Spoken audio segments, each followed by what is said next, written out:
Hello दोस्तों, स्वागत है आपके अपने परिवार Prince official academy YouTube channel में। दोस्तों, एक बार बेहतरीन क्वेश्चन लेकर आए हैं। एक बार फिर से आप लोग के बीच प्रतिस्थापन विधि से हल करना सीख रहे थे।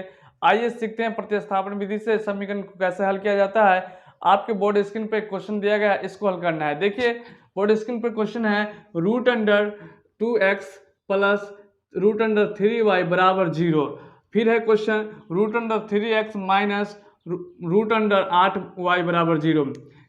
इसको हल करना, लिखेंगे क्या? समीकरण एक से। समीकरण एक क्या है प्यारे? √2x प्लस √3y बराबर 0। अब क्या करेंगे, इसमें √2 लिखेंगे x, ये जो है ना प्लस में उधर जाकर क्या हो जाएगा, माइनस में √3y हो जाएगा। अब क्या करेंगे, इसीलिए x बराबर लिखेंगे माइनस में √3y, ये जो है ना गुना में ये आ जाएगा आपका बटा में √2। इसको मान लेंगे समीकरण 3। अब ये x का वैल्यू आ गया, x का मान रखेंगे समीकरण 2 में। x का मान समीकरण 2 में रखने पर, समीकरण 2 में रखने पर समीकरण 2 क्या है प्यारे? समीकरण 2 ये है, इसमें रख दीजिए √3x माइनस √8y बराबर 0। अब इसमें क्या करना है, x का वैल्यू रखना है, तो जहाँ पर x है वहाँ पर रख दीजिए √3 लिखेंगे, x के जगह पर -3 √3y या बटा में √2 है तो √2 और माइनस 8 √y बराबर 0। ठीक, अब गुना कीजिएगा तो √3 और √3 से गुना कीजिएगा तो 3 हो जाएगा, माइनस में 3 और y और बटा में √2 है तो √2 देंगे, √8 हो जाएगा, y हो जाएगा बराबर 0। इसके बटा में कुछ नहीं तो 1। ठीक, अब ये दोनों का एलसीएम लीजिएगा तो √2 हो जाएगा एलसीएम, √2 हो जाएगा एलसीएम। तो अब क्या कीजिएगा, भिन्न के घटाव कीजिए, ये √2 एकम √2 हो जाएगा तो -3y हो जाएगा। ये हो जाएगा आपका क्या, यहाँ पर आपका देखिए, अगर आप √8 को तोड़िएगा ना तो रूट में आ जाएगा क्या, 1 2 3 2 आ जाएगा। 1 2 ई वाला गुना कीजिएगा तो 4 2 आ जाएगा, यानी 4 2 रूट में आ जाएगा।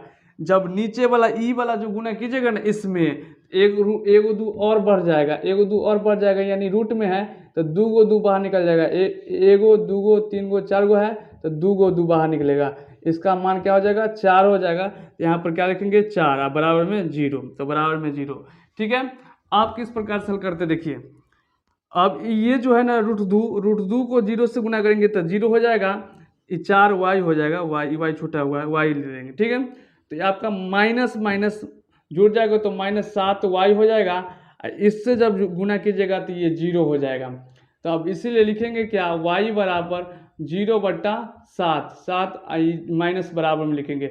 जब 0 में 7 से भाग देंगे तो y का मान भी क्या होगा, 0 हो जाएगा।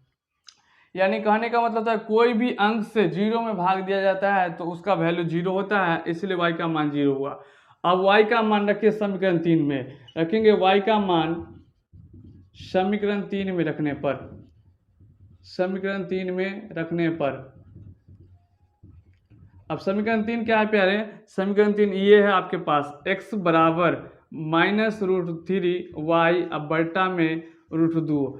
अब इसमें क्या रखना है, y के जगह पर रख दीजिए 0, √2 हो जाएगा।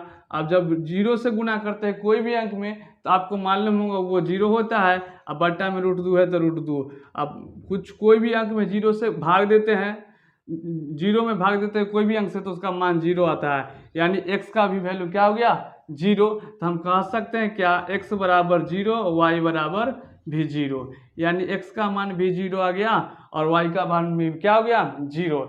इस प्रकार से आसानी पूर्वक आप प्रतिस्थापन विधि से क्वेश्चन को हल कर पाएंगे। ठीक है, तो आसानी पूर्वक आपको, हमको लगता है कि समझ में आया होगा। अगर समझ में आया तो वीडियो को ज़्यादा से ज़्यादा शेयर करेंगे और लाइक सब्सक्राइब कर देंगे, ताकि हमारा वीडियो आप तक जल्द से जल्द पहुंच पाए। और मेरा वीडियो पसंद आया और मेरा वीडियो इंड तक देखें, इसके लिए बहुत बहुत धन्यवाद आपका।